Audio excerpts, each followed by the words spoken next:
Jesse here from Tonkadale, and today we're taking a look back at 2021. When should I repot my plant? There are a few general guidelines, but there aren't any hard and fast rules about when to repot your plant. Many of the plants that you purchase in the greenhouse will be perfectly happy living in their grower's pot for several months. The biggest indication that your plant needs to be repotted is by looking at the root zone. What we can see here is the roots are completely taking over the pot. When this happens, there is less soil mass and soil structure to hold water. So as you're watering, you'll notice water quickly drains out the bottom of the pot, and you'll have to give your plant several soakings before moisture is retained. Check out this gigantum I have over here, Philodendron gigantum. It's got roots for days. We can see it's pot tight. It doesn't want to let go. This one's ready to repot. Let's get those, loosen up those roots, get it out of the pot. Look at those yummy roots.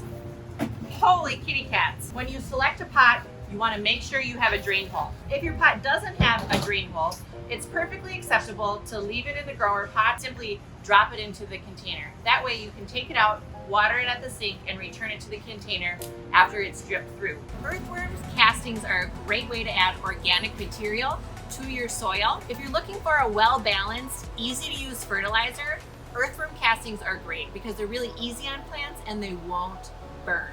You can use this in your already established plants. They recommend applying a 1/4-inch layer across the surface of the soil, scritch it in, and water well. We have this beautiful aeroid mixture ready to go. If you have extra soil, always store it in a cool, dry place and make sure there's ventilation in the bag that you use so it doesn't go bad on you. This is Paxton, our grower and general manager, and she is doing a wonderful job of getting all of your annual favorites ready to go in your containers or in the ground. All right, don't tell the other coleus, but this is my favorite. This is Miss Abby Road, and she is quite lovely. We'll start shipping annuals down to Tonkadale every day from here on out. I always say shop early and shop often to get the best selection. You never know what you're going to see in the greenhouse. We always have so many beautiful containers ready to go, planted up for sun and shade.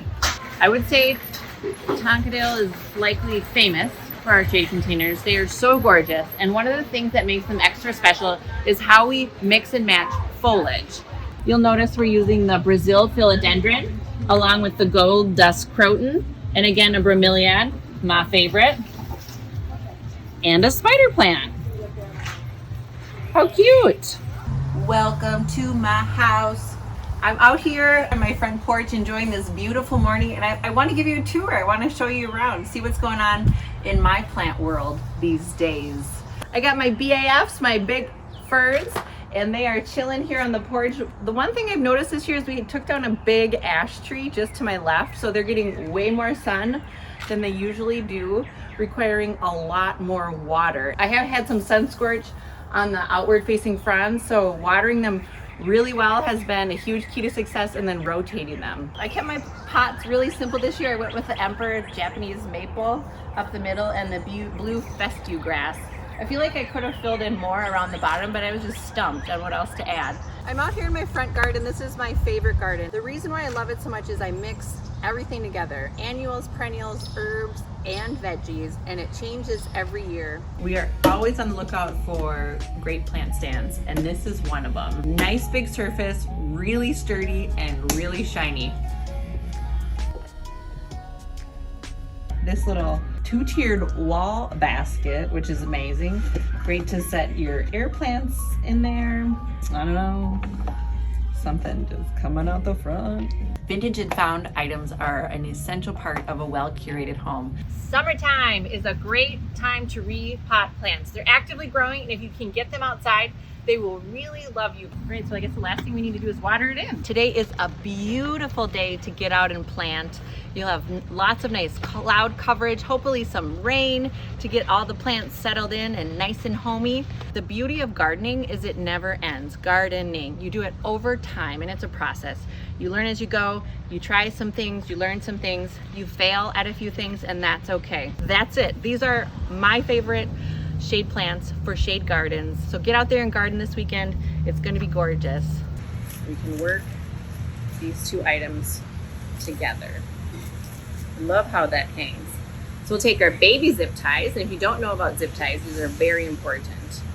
We're going to secure our clump just like this. You can hear that little zip. Oh, the purr of the zip tie, so satisfying. All right, I am loving up on this wreath. I couldn't be happier with how it's turning out. The only thing I'm worried about is that I'm currently sweating through my shirt. Let's go shopping. Your favorite and mine, the Oregonia. We'll put some of that in here. We almost forgot the berries and twigs. Berries and twigs. We almost forgot our berries and twigs. All right, so that's my squat pot. Should we add a bow? Thanks for watching, and we'll see you at Tonkadale. Mwah. Happy New Year.